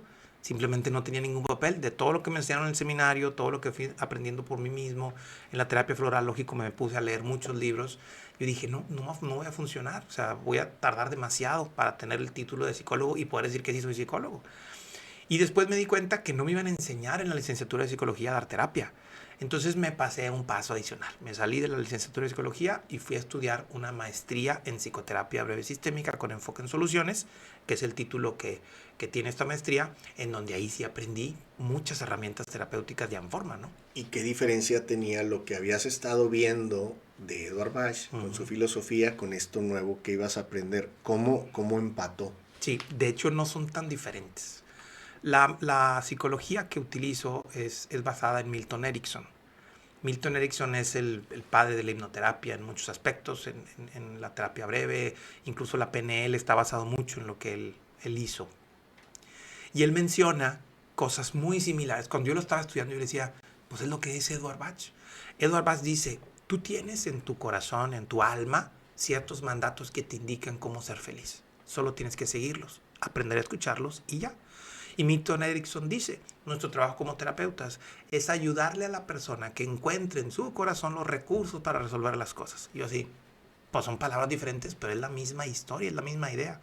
Entonces me di cuenta que era lo mismo, con diferentes versiones. Ahora, ahorita que me platicaste toda tu historia, tu carrera, tal, me Uh-huh. hace mucho sentido eso que estás diciendo. Cuando yo entraba en estrés, en conflicto, tenía esta consecuencia. Ajá. Cuando hago las cosas que tengo que hacer por mi mandato del alma, ¿cómo es que? Los mandatos, Edward Bach dice los mandatos del alma, sí. Me siento bien y funciono. Uh-huh. Más o menos te hizo más sentido. Exacto, y empecé a entender. Incluso me llamó mucho la la atención en la presentación que hiciste y que te agradezco, en donde dices tú, pues, los vaivenes y los cambios que en su momento, recalculando las cosas, pues en realidad no son malos como tal. A lo mejor se sienten mal. Pero al final de cuentas si te sientes mal es porque lo que estás haciendo está chueco. Solo tienes que redirigir y escucharte más a ti. Y entonces fue lo que terminé aprendiendo tanto en la terapia breve como en las flores de Bach y después más adelante en un curso de milagros que también he ido practicando mucho. Y entonces estudié la maestría, me gustó bastante, honestamente, aprendí mucho, me especialicé en hipnosis ericksoniana, me especialicé en muchos aspectos del cómo entender a las personas, el cómo leerlos, me puse a estudiar muchas cosas como lectura del lenguaje corporal, lectura del rostro, para poder ofrecer lo que tenía. Y aunque todavía me decían, entonces eres psicólogo, pues tampoco podía decir que sí. Y entonces al último dije, mira, ¿sabes qué? Ya sé que tengo ya la maestría, ya tengo la especialización, ya puedo ofrecer terapia psicológica formal como tal, porque pues lógico tengo mi cédula y demás, pero todavía no soy psicólogo. Entonces pues me puse a estudiar la psicología, ahora sí que nomás para decir que sí. Entonces estudié la psicología en línea, de forma remota y demás, y terminé también ya teniendo la licenciatura en psicología. Ahorita que dijiste en línea, a todos nos pasó, cuando llega este tema de la pandemia, pues tú dabas cursos, tenías las terapias aquí directos con las personas en tu local o en tu consultorio, y entonces llega la pandemia y te empiezas a mover un poquito a la parte digital. Sí. En este proceso, ¿cómo lo llegaste a hacer? Y platícanos todo lo que haces, porque haces muchas cosas de contenido digital que es bien valioso y que está por ahí en tus canales, que vamos a poner ahí también en la descripción para que sigan a Carlos. Yo era muy renuente, honestamente, a eso. Definitivamente, y sigo disfrutando y creyendo que el contacto físico es más allá de lo que una computadora te puede ofrecer. Pero honestamente, pues no hubo opción. No era pregunta. O lo haces en línea o te mueres. Teníamos que identificarlo. La verdad es de que sí fue un reto importante al principio. Como bien dices, pues ya tenemos 15 años enseñando la terapia floral, tenemos que ofreciendo cursos diferentes de autoconocimiento y demás, de donde justamente salió mi libro, y donde me di cuenta que los alcances del ámbito digital eran mucho mayores. Fui aprendiendo a utilizar las herramientas, fui creciendo con esto y definitivamente hoy trabajo mucho con eso. Me di cuenta que, por ejemplo, muchas de las cosas que pienso, que estudio y que analizo pueden ser compartidas, así que pues dije, pues ¿qué hago y qué se hace? Pues justamente lo que estamos haciendo ahorita, un podcast. Pues hay mucho espacio en YouTube y en Spotify y en todo ese tipo de circunstancias, así que empecé un podcast llamado Experiencias hace ya como unos 3 años, ¿sí? De repente estoy grabando el capítulo 190 y tantos, de repente yo digo, ¿de dónde he sacado tanta mentira? Dice mi mamá, ¿de dónde sacas tanta mentira? Le digo, no son mentiras, mamá, son informaciones que llegan por ahí. Me dice, ¿pero de dónde sacas tantas? Le digo, pues por eso se llama así Experiencias el podcast, porque estoy teniendo una charla con alguien y se me ocurre una idea y pues empiezo a escribir, empiezo a sacar información. Hoy la ventaja de la inteligencia artificial y cosas por el estilo, digo, oye, a ver, investígame un poquito de esto y te lo da. Entonces he ido practicando mucho eso, he ido trabajando, estoy haciendo música digital también con inteligencia artificial llamado Cantos en Luz, que está ahí en Spotify, todo enfocado a lo mismo, al ayudar a las personas, al enfocarme. He entendido que el amor propio es la forma más fácil. Pues voy a atrever a decir esto. Me atrevo a decir que el amor propio es la única forma de ser feliz. Empezar en el amor propio. ¿Sí? Y yo sé porque algunos de mis compañeros de la iglesia, porque practico también la religión con el movimiento familiar, me dicen, no, solo Dios. Yo le digo, sí, justamente es Dios, pero para mí es eso, el amor propio es Dios. El amarme a mí es amar a Dios. Y entonces he ido reformulando muchas cosas y me estudié una cosa y otra, y que la hipnosis y demás. Entonces, en estos últimos 15 años he estado haciendo lo que realmente me hace feliz, que es justamente ayudar a las personas ayudándome a mí. ¿Sí? No ayudándome a mí de una manera egoísta, sino ayudándome a mí dándome lo que me hace feliz, en donde funciono. Porque cuando estaba en el mundo del banco, estaba siempre estresado y enojado conmigo mismo y era lo que le ofrecía a los demás. Cuando elegí amarme, cuando elegí darme lo que me hace feliz, es que puedo ofrecer justamente eso a los demás. Y que por ahí a final de cuentas vamos a decir, el mensaje principal de todo lo que he compartido. Y a veces nos complicamos mucho queriendo hacer una cosa en la que no somos buenos o no detectando realmente lo que queremos hacer de nuestra vida para desarrollar nuestra persona o para desarrollar y ser felices, ¿no? Claro. Mencionabas hace ratito algo que me llamó la atención del curso de milagros. Ujú. Me dices que lo integraste ya esta parte porque vienes tú de un esquema de alguna forma espiritual también, Ujú. y esto compagina mucho el curso de milagros con el tema espiritual esto compagina mucho con todo lo que estás haciendo en la parte de psicoterapia, Sí. breve sistémica y demás. Ujú. ¿Cómo lo englobas o cómo lo integras?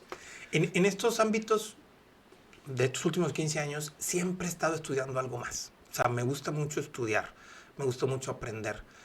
Y entonces, en una etapa en donde también entraba en ciertos conflictos conmigo mismo, porque al final de cuentas la vida es así, ¿sí? Cuando tú crees que ya todo va a estar bien, lo platico de una forma muy chistosa y le mando un saludo a mi hija Patti. Yo pensé que todo estaba bien hasta que Patti llegó y me dijo, papá, tengo novio. Y empecé, ok, la canción. Y empezamos a tener otros detalles. Entonces, cuando todo está bien, va a surgir otra cosa. El problema no es tener problemas. Entonces, cuando yo estaba así, siempre buscaba hacer. Y cuando siento que me falta algo, siempre empiezo a buscar qué puedo aprender nuevo. ¿Sí? Entonces, en esa época, estuve trabajando con una gran amiga y terapeuta también, Gaby Pro, que le mando también un abrazo. Y ella me dijo, debes estudiar esto, un curso en milagros. Yo así, ¿y eso qué es? ¿Sí? Yo me imaginaba un curso de milagros, dije, ok, vamos a transformar el pan y a caminar en las aguas, o sea, fue lo primero que pensé. Y al empezarlo a estudiar, dicho sea de paso, es un texto complejo y muy elevado en muchos aspectos, no es fácil entenderlo como tal, pero me di cuenta que es o explica muchas de las cosas que he querido aprender en muchos aspectos, de una manera compleja, pero haciéndolo simplificado. Aunque se escuche medio raro, es un curso muy simple, ¿sí? Pero muy elaborado porque como parte del proceso del entendimiento del ego, el ego quiere tener toda la lógica, ¿sí? Y entonces se lo tiene que explicar con mucha lógica, ¿ok? Pero para que renuncie a todo. Un curso de milagros es un entrenamiento mental que te ayuda a conocer cómo funciona tu espíritu y cómo lo desarrollas en la expresión. Es un curso del amor, que justamente así es como se plantea. Este es un curso que no tiene la intención de enseñarte el amor, porque es imposible, sino de practicarlo. Y que al practicarlo es que puedas, lógico, vivirlo tanto para ti como para todo lo que percibes. Entonces ese curso de milagros vino a complementar todo otra vez. Curso de milagros plantea que solo existe el amor y el miedo, y que de ahí todo lo demás surge. Si te fijas, es lo mismo. Los mandatos del alma, dice Edward Bach, existen los mandatos del alma y la interferencia del mundo. ¿Sí? Dice la psicoterapia breve sistémica, dice, pues existen esos recursos que tienen, ¿sale? Y las complicaciones de la vida. Y dije, pues otra vez estamos hablando de lo mismo. Y de alguna u otra manera entendí que todos platicamos la misma historia con diferentes versiones.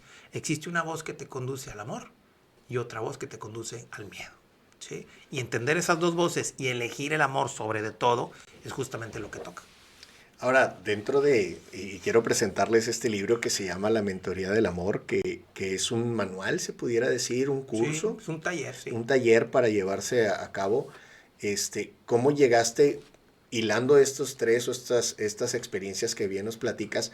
¿Cómo hilaste a decir, quiero hacer un libro, un manual Ujú. para entregarlo y que los demás puedan encontrar la felicidad o puedan encontrar ahora sí que el amor propio Ujú. en, en sus vidas? En todos estos procesos de pandemia, el podcast y cosas así, muchas veces me dijeron, tengo una habilidad extraña, o no sé si habilidad o defecto que sea, pero de repente salen ideas muy interesantes de mi cabeza que no recuerdo. Cuando me dicen, a ver, repíteme eso que acabas de decir, me quedo en blanco y no sé. O sea, dije, pues dije esto y esto. No, no, no, ¿cómo lo dijiste? Yo decía, caray, no sé. Entonces alguna vez me dijeron, tienes que empezar a grabarte. Porque si todo eso lo pones en un espacio, está muy interesante, ¿sí? Dice, grábate. Y tengo un chorro de ideas que de repente ya ni me acuerdo que pensé ni dije. Entonces, en todo este aspecto, empezó a gente a decirme, escribe un libro, escribe un libro. Y igual que con el podcast, también así empezó, ¿sí? Pues me puse a escribir. Y empecé a sacar información, al principio muy compleja, de curso de milagros, definitivamente, Edward Bach y demás. Pero entendí que mi trabajo es simplificarle las cosas a las personas. O sea, yo no te voy a ayudar desde la complejidad, yo te voy a ayudar desde la simplicidad. Y entonces traté de hacer un esquema, un taller, un camino, ¿sale? En donde el objetivo es que en realidad no hagas tanto, aunque se escuche medio raro. Y eso es lo que es la mentoría del amor, ¿sí? Porque si te fijas, por ahí el título justamente aplica. El objetivo es que tú tienes a alguien que te ayuda a todo, que yo le llamo el mentor. Edward Barr le llama los mandatos del alma, ¿sí? Curso de Milagros habla del amor, ¿sí? Y ese mentor que tienes internamente solo puede estar ahí cuando renuncias a lo que yo ya llamé el antimentor, al miedo, a la complicación, ¿sí? Sin embargo, en la vida diaria como tal, para poder entender esto, tienes que practicarlo. Por eso lo hice como un taller. Ahora, yo lo he estado, no te voy a decir que lo acabé porque puedo decir mentiras, pero lo he estado ojeando y veo que tienen pasos muy claros y que está acompañado adicional de ciertos QRs que puedes ir tú viendo a través de, vas leyendo el libro, tomas el QR, creo que te lleva algunos a meditaciones, algunos a estas canciones o estos cantos que se ganchan mucho con lo que estás diciendo en el libro, pero cómo funcionan los pasos y qué de hacerlo interactivo, ¿por qué llegaste a ese punto de hacerlo interactivo?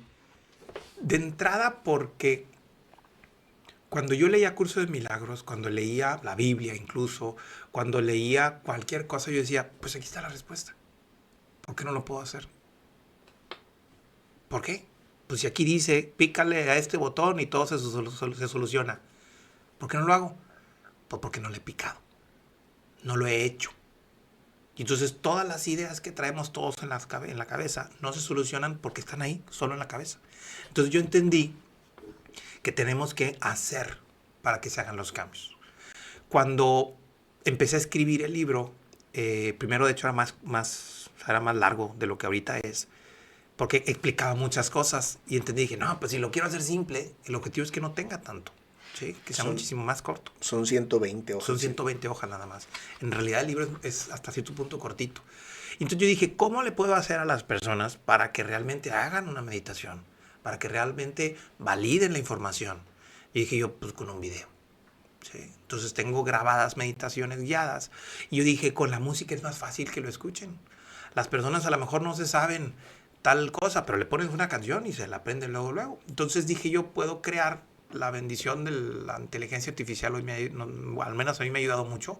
Y entonces me puse a crear cantos inspirados, lógico, en la temática de cada uno de estos pasos que mencionas, que te ayuden no solo a pensarlo ni a entenderlo, sino llevarlo a la práctica.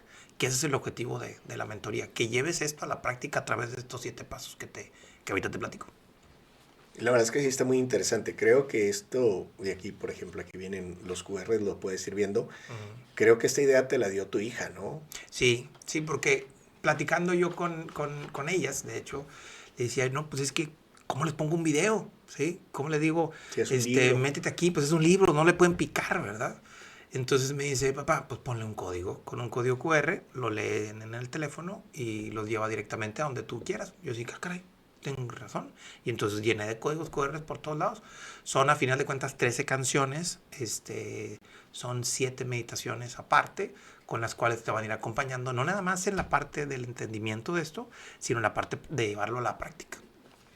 Ahora, para llevar a la práctica tienes que pasar por los pasos. Exactamente. ¿Nos platicas un poco de esto? Sí. Mira, la mentoría es un camino en 7 pasos. ¿Sí? Estos 7 pasos yo los aprendí del Dr. Bach. Él solo los menciona, no habla tanto de ello. Y yo me dije, pues para mí eso es lo más importante. ¿Por qué no se hacen tanto de eso? O sea, la mayoría de los terapeutas florales trabajan mucho con los remedios, que lógico, pues para eso son, ¿no? Las gotitas que te ayudan a calmar las emociones y demás.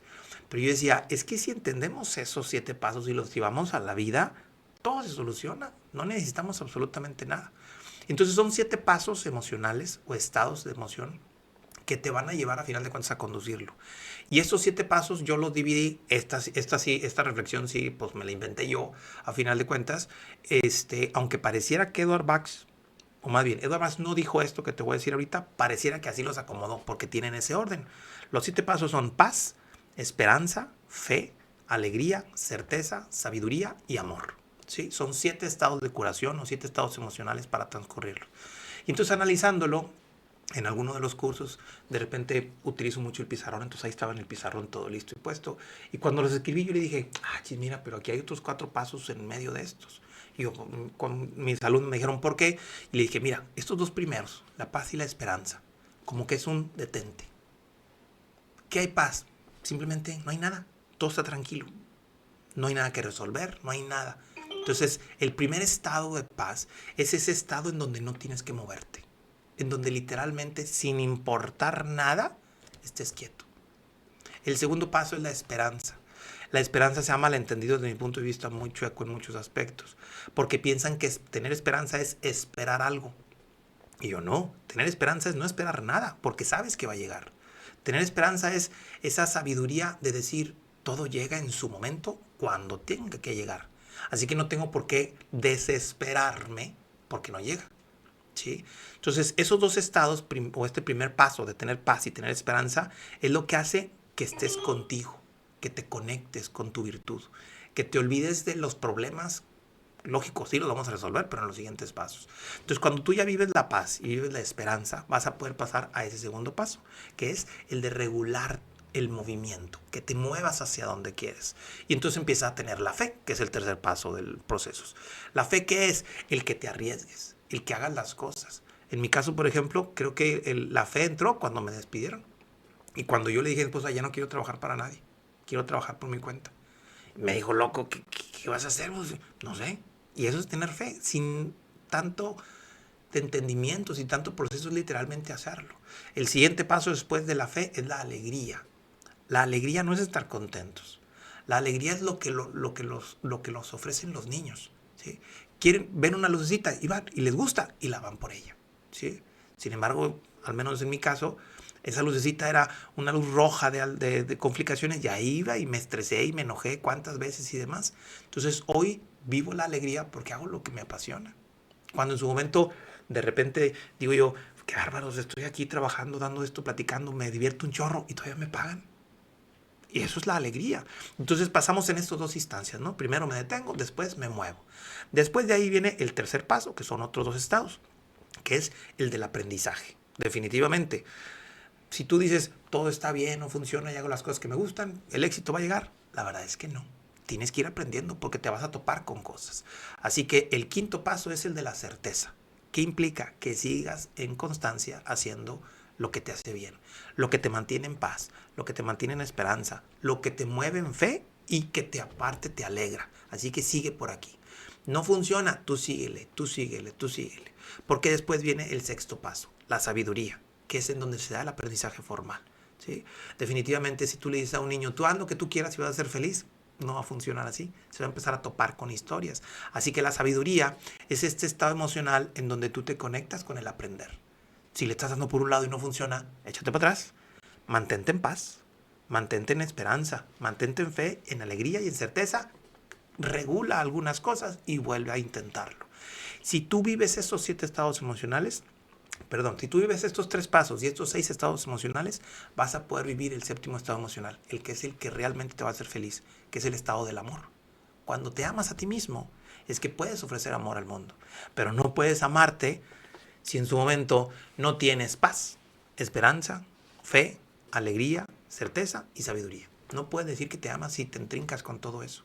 Por eso, al final de cuentas, esto es, y por eso le pongo, es el viaje hacia la salud, la paz y la felicidad desde el amor propio. Cuando pasas con estos 7 estados emocionales y vives el amor, te amas a ti y amas a tu entorno. ¿Sí? Y como bien decía Jesús, ¿sale? Amarás a Dios sobre todas las cosas y a tu prójimo como a ti mismo. Así que se empieza primero desde el amor propio. Por eso para mí el amor propio es lo que hace que realmente podamos ser felices, no de una manera egoísta. Porque muchas veces se confunde el amor propio como egoísmo. Y no es, yo me amo de esta manera para poderte ofrecer amor a ti. Y eso, a final de cuentas, es amar a Dios. Ahora, se oye bien padre y se oye bien bonito, pero vivirlo y llevarlo a la práctica es complicado. Tiene su chiste. Dentro de todo lo que nos explicabas, por ejemplo, a lo mejor yo llegué al paso 3, pero pues por ahí algo no me funcionó. Me sirve mucho la parte del conocimiento del aprendizaje para retomar de donde me quedé y poder arrancar de nuevo el proyecto, lo que esté haciendo en ese momento. Pero lo que veo, entonces hay que mantener el libro cerca porque Sí. vas a regresar y vas a regresar a ciertos capítulos si Ajá. no los aprendes bien. No es un libro que se lee, es un libro que se practica. Y hay que traerlo a final de cuentas contigo, porque lógico, los procesos de enseñanza como tal es eso. Y me atrevo a decir no tanto el libro, sino la información que a final de cuentas se me dio para compartirles. Hoy, si tú entiendes estos 7 estados emocionales, vas a estar viviendo entre ellos, ¿sí? Definitivamente, y es algo, por ejemplo, que le aprendí a un curso de milagros. Un curso de milagros menciona que todos tenemos un plan de estudios, circunstancias que aprender o lecciones que aprender en nuestra vida y que no puedes evitarlas. Tienes que aprender todas. Así que la única forma de aprenderlas es metiéndote en las broncas, ¿sí? Entonces un problema no es un problema de agobio, de dolor y de incomodidad. ¿Por qué? Porque el antimentor y el ego es el que te dice eso. Entonces, oye, pues es que llegué tarde. Entonces, ¿qué tengo que hacer? Y el ego te va a decir, hay que enojarte, hay que maldecir, hay que reclamarle, hay que hacer esto, hay que hacer lo otro y demás. Y el mentor te dice, recupera tu paz. Por eso es un método simplista. ¿Para qué quieres tener razón? ¿Para qué quieres complicarte porque no te cortaron el pelo a tiempo? ¿Para qué te broncas así? Y entonces la mentoría del amor te dice, ok, tu mentor te dice todo está en paz. Tu antimentor y tu ego te dicen todos son unos desgraciados porque me hicieron perder el tiempo. ¿Quién te deja tranquilo? ¿Quién realmente quieres que conduzca tu existencia? ¿Sí? El asunto está, y como bien lo digo aquí en la mentoría y que en Curso de Milagros se plantea también, de esas dos voces, siempre vas a escuchar primero la que no quieres. Siempre. Pero ese no es el problema. El problema es que la valides como la verdad. Yo puedo pensar que tú eres un idiota, ¿sí o no? Sí. Si realmente sabes, digo, por la amistad que tenemos, y te digo idiota, te ríes, ¿no? Pues hasta cierto punto. Sí. ¿Por qué? Porque al final de cuentas sabes que la intención no es esa. Sin embargo, si alguien más, un extraño, te lo dice con una cara enojada, ahí sí te enojas. Entonces lo que te enoja no son las palabras ni las intenciones, sino la validación que tienes en tu mente. Entonces tú escuchas esta palabra, te ofende, te incomoda, y el antimentor te dice, mira, tú esto, enójate, maldice y regrésasela. ¿Ok? Y el mentor a final de cuentas te dice, mira, hay un ser enfrente de ti que le hace falta amor. Dáselo. Y ya. Es simplista. A final de cuentas, tú escoges siempre una de esas dos voces. Siempre tienes esa nueva oportunidad de hacer lo mismo. Entonces, tanto Curso de Milagros como la Mentoría del Amor plantean eso. El objetivo es caminar en el mundo a través de todas las experiencias que tenemos en el día a día y escoger siempre entre esas dos voces. Siempre existen y solo existen esas dos ideas. En la que pierdes y en la que ganas, desde el amor. Y entonces viene alguien y te insulta, ¿ok? Enojarte es hasta cierto punto obvio, ¿ok? ¿Qué le das a ese enojo? ¿Qué le darías a ese enojo? Pues depende de la persona y depende Exacto. lo que yo sienta a la persona, pero sigue estando en mí. Exacto. Entonces, si tú te das enojo a ti mismo, eso es el cómo te amas. Entonces te amas desde el coraje, desde el enojo. Y eso entonces es lo que le ofreces a tu hermano. Alguna vez alguien me dijo que el rencor o la venganza es como darle, tomar tú el veneno pensando que le va a hacer daño Ándale, al otro, ¿no? por ejemplo. ¿Sí? Siempre pongo en mis cursos un ejemplo muy sencillito. Si el lunes yo te insulté, el martes lloraste, el miércoles te acordaste de mí y me dijiste de que me iba a morir, el jueves te viste con alguien más y hablaron mal de mí, el viernes te sentiste culpable por no haberte defendido, ¿quién hizo más daño? ¿Yo el lunes o tú los otros 4 días de la semana? ¿Sí? Y entonces la mentoría te invita a entender que en realidad solo puedes hacer cosas para ti primero. Y lo que haces tú primero para ti es lo que compartes en el mundo. Así de sencillo. No fácil. No fácil. ¿Por qué? Porque tenemos muchas historias en la cabeza atoradas todavía. Todo lo que aprendimos de niño. ¿Sí? Y el ego, a final de cuentas, tiene una herramienta buenísima. Te hace sentir mal, te duele y le echa la culpa a alguien de eso. Porque dices, no, si mi papá y mi mamá no se hubieran separado cuando yo era niño, todo estaría bien. No, si aquel jefe, ya iba a decir el nombre, ¿no? Aquel jefe X, No me hubiera presionado. si no me hubiera presionado tanto, yo estaría a lo mejor todavía ahí creciendo y en el banco. ¿Sí me explico? Si las cosas de la violencia no hubieran estado feas, a lo mejor tacos los carnales serían todo un éxito. Todos tienen la culpa menos yo. Y entonces, Por eso el síndrome de Bob que te platicaba hace ratito es, pues si tengo broncas aquí, aquí, aquí y aquí, yo soy la bronca. Por eso el amor propio es donde se inicia todo. Y lo digo como tal, el amor propio no es a dónde vamos, no, es de dónde venimos. ¿Sí? Y si no me acuerdo de ello, de dónde vengo, es que pierdo eso. Y entonces le hago caso más a todo lo que el mundo me dijo que tenía que hacer. ¿Sí? Pasa algo muy chistoso y es algo que creo que todos los papás hacemos desde mi punto de vista, que es desgraciarle la vida a nuestros hijos de forma casi automática. Y no con esa intención ni mucho menos, pero al niño que está brinque, brinque, brinque, brinque, lo más que le dicen es siéntate, siéntate y siéntate. Y al niño que no se quiere mover, ándale, muévete, arriésgate, haz algo. ¿Sí? Edward Bach decía a final de cuentas que esa interferencia del mundo era lo que creaba esa historia alternativa, que no soy yo, pero que ahora me forzo a hacer. ¿Quién me dijo que tenía que hacerme cargo de tantas cosas y enojarme? ¿Quién me obliga a hacerlo? ¿Sí? Esa interferencia del mundo. A lo mejor cosas que aprendí con mis papás, a lo mejor algo que incluso a lo mejor hasta malentendí yo, porque te aseguro que si siento a mis papás y les dijeron, oye, ¿querías que yo aprendiera esto y esto y esto? Me van a decir que no. Igual así con tus hijos, oye, ¿tu papá te...? Sí, no, claro que sí. Tú dices, no, yo no le quería decir eso. Entonces existen tantas travesías mentales en ese juego, ¿ok?, que hace que se nos olvide quiénes somos. Por eso el amor propio es el camino, no el camino, es la base de nuestro camino hacia el conocimiento de nosotros mismos.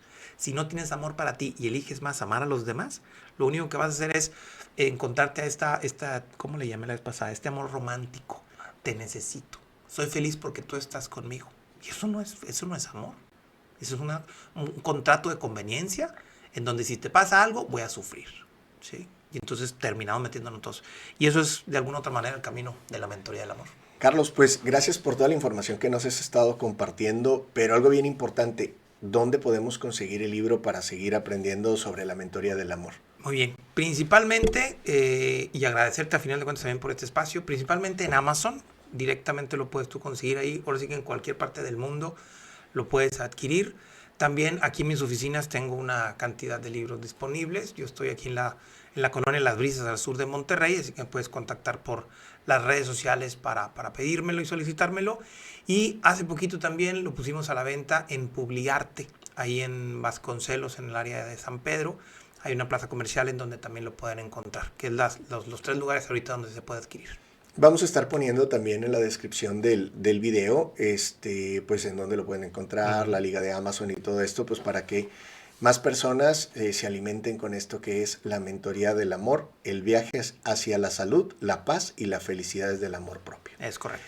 Entonces, te agradezco mucho sobre todo la entrevista, pero tenemos también nosotros una dinámica aquí en el Dharma de Darme, que es que nuestros invitados nos regalen una frase que nos quieran, pues ahora sí que dejar como parte de este conocimiento compartido.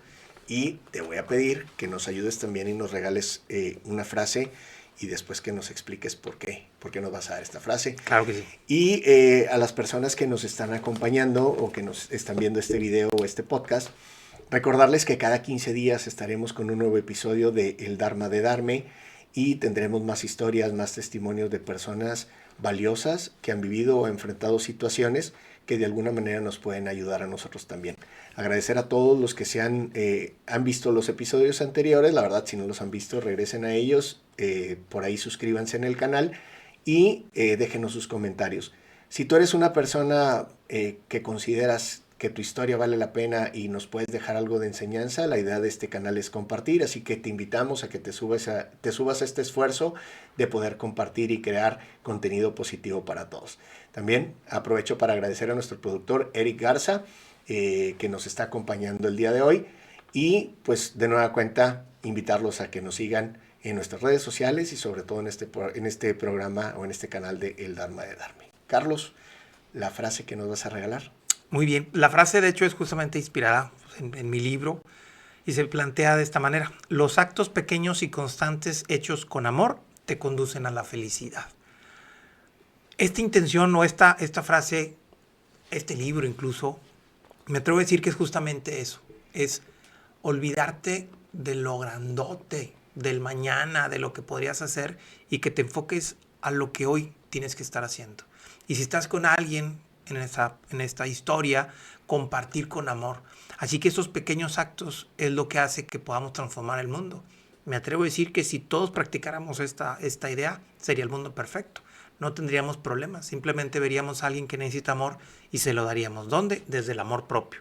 Y al amarme, poder amar a los demás. Por ahí es la frase que les quiero compartir. No, pues te agradezco mucho y además con esto pues también llegaríamos a nuestra realización personal de alguna forma. Correcto.